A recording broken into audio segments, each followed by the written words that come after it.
Yes, it's a good day to grow and be grateful. Welcome to Precal's video podcast called Top Shelf on LinkedIn, right here from Oasis Cafe's library. So, Top Shelf is more than just a podcast, it's a platform for growth and business efficiencies, building communities that are circled around business efficiencies. So, a lot of what we will be discussing are quality management principles. So, they are tools that I will describe in a way that you, the audience, can use whether you're a CEO, a business owner, or a small business owner, any level of entrepreneurship. You can take these principles and implement them into your business immediately. In simple terms, what is quality? So, quality is understanding what your customers require of you and doing things to improve what you deliver to your customers. Whether it's a service or a product, you're trying to improve their level of satisfaction with what you are delivering, right? So that is a very simple explanation of what quality is. You will often hear people talk about quality standards, and the gold standard for quality are ISO standards. That's the International Standards for Organization, called ISO. So the main standard for quality is ISO 9001. So why should you know what these standards are and why should you implement them? So an ISO standard is basically like a recipe. It's a step-by-step guideline or framework that you can use to improve the way your business operates. So these standards were created by hundreds of countries, that would have come together and studied how we can standardize business operations. So it's 160 something, I think, or 70 something countries that would have sent their best quality management experts together to say, this is how we're going to have a standard. And this is the standard that we're going to use internationally. So it's highly recognized in the international business community. And it has quite a lot of benefits in terms of recognition and certification. So if you're working with certain companies, they will ask you to prove that you're operating at a certain standard, because they will not do business with you if you don't have this level of standard. So that's what ISO is, and that's what it means to be ISO certified. You're implementing a structured format of improving your service to your customers. Now, these systems are primarily based around a plan, do, check, act cycle that was first coined by Edward Deming. In some circles, he's referred to as the father of quality management, principally because he was the first person to prove how important it is and what benefits of having a system are. So he was working in Japan with Toyota. He implemented this cycle called the Edward Deming cycle, or just the Deming cycle, which is the plan, do, check, act cycle. And he and Toyota began to outperform, as a car company, as an automobile company, outperform big names like Ford, Chevy, and the like. From the birth of these concepts, the value has been there and it's been evident. ISO 9001 has 10 clauses. The first three I will leave up to you. Meat of the matter are the clauses from 4 to 10. So clause 4 is identifying the context in which your organization or your company operates. It means you have to identify and characterize your location, in what geographical area are you, what are the norms of that area, and principally market research. You want to see what are the trends in your current market and your industry so that you can know how to capitalize on those trends. And you need to look at your competitors as well. Very important to see what they're doing that is good, what they are doing that is not good.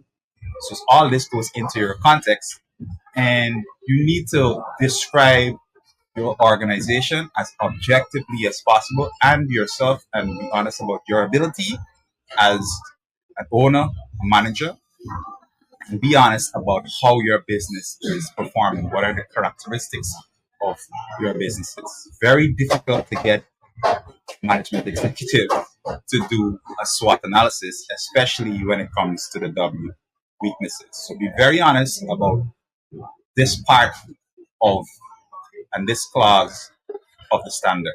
In the next clause, which is clause 5, it's all about leadership. So specifically about leadership commitment. Is top management, the executives, the leaders of the company, the business, the organization, are they committed to continuous improvement? Right? So they have to display, not just display, but they have to be committed. Because it will not work if the top level persons are not involved and pushing for the implementation of this system. You can't expect an entry level employee to be the one pushing continuous improvement of your organization. You have to be the leader and the one to do that. So it means, in this case, serving your employees as a leader, giving them the resources, the training, the coaching that they will need to execute and implement a quality management system. So that is clause 5. Big stress on serving and giving resources, right?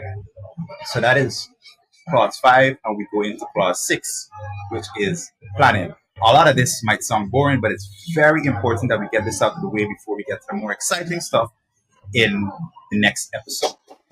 So planning is like all of the things that you need to do that you've identified in your context of the organization. Now, you would have identified a whole host of wonderful things about your organization in your SWOT analysis, right? But you have to be objective and focus on, in the planning phase, this is what I am doing that is correct. This is what needs work, and this is what I need to start from scratch. Put all of these things in a plan where you have a responsible person and a timeline, right? So that is basically it for creating a plan. You must have a written agenda of what are you going to do to implement this system. Once you have your plan, you move on to clause 7, which is resources. So just like I said, under 5, leadership is serving and giving your employees the resources. So these resources are now listed out, and they are procured in clause 7. You have to show that you have these resources.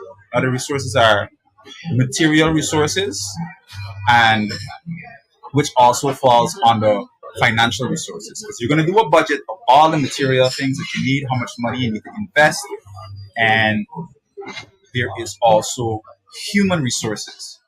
You need to do an analysis of who are the people that I need to bring into my company to help implement this standard and improve.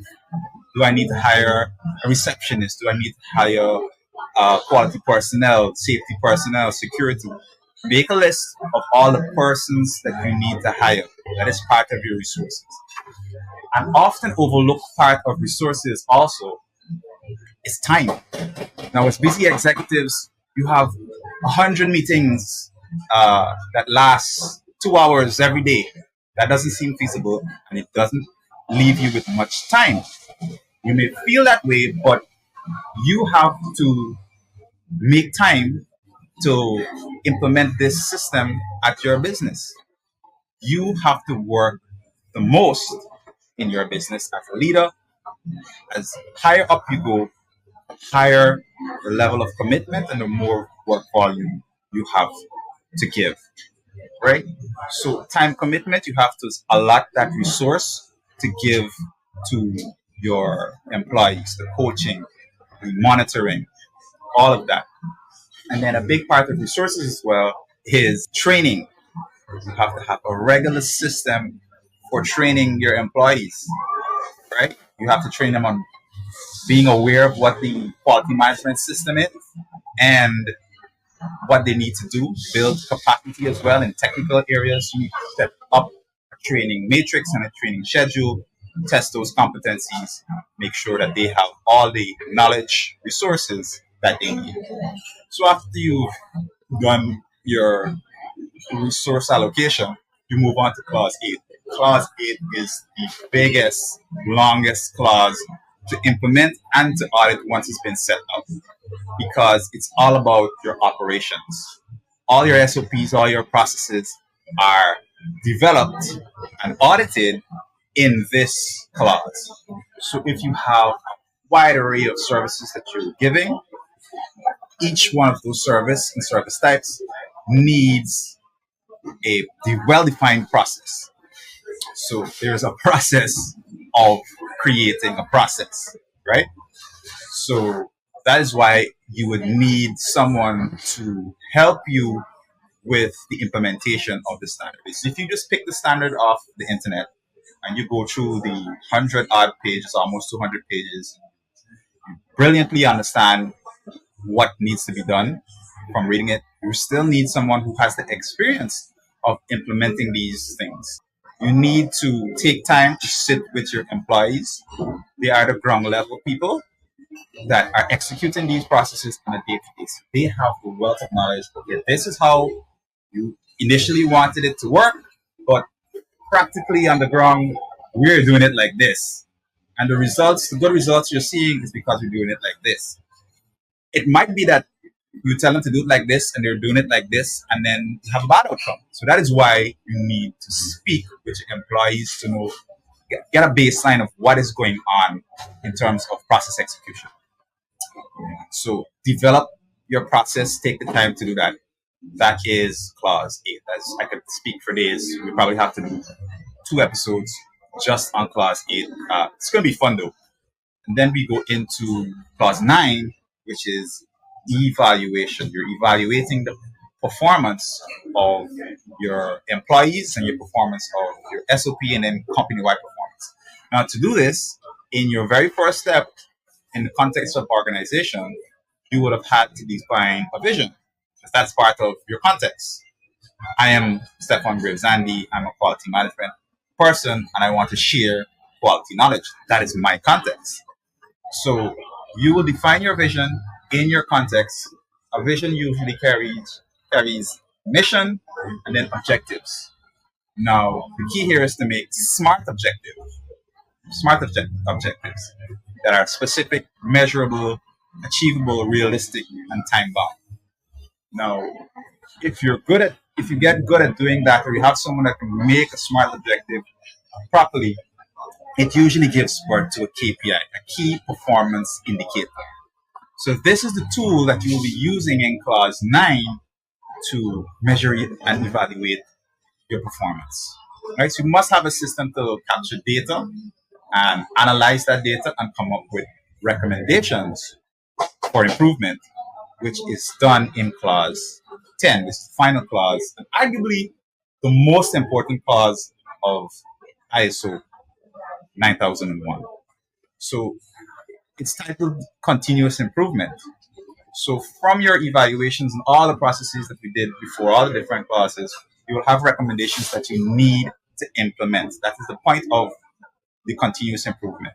Just like you made a plan in clause 6, you're going to take these recommendations and feed them back into that clause 6 plan with a description of what needs to be done, who is to do it, the time frame that needs to be done, and then in that table there is also a evaluation column. So you will evaluate your corrective or improved measures. That rounds out the list of clauses in the standard, description of the standard, I promise you it's going to be a lot more fun and more useful as we go through these standards. We're going to have guests. We're going to talk about practical ways to implement some of uh, these knowledge that we have for quality management. So I look forward to seeing you guys in the next episode. You can follow me on LinkedIn to get an idea of when the next episode is going to be. Usually it's going to be on Saturdays, 10 o'clock, right here at Oasis Library, right? So Oasis is our official venue sponsor. We'd like to give a big thank you to Will, the owner, for allowing us to do this podcast here. And we look forward to seeing you the next time where we do a deep dive on how to go about doing the context of the organizational work, what you need to do, how to understand it, how to come up with objectives, smart objectives, KPIs. It's real value you're going to get. It's very important that you know to do this stuff, even if you're not implementing an ISO standard. So once again, thank you for everyone that has supported me in this journey in launching this podcast. And I look forward to serving you guys in the next episode. Thank you guys.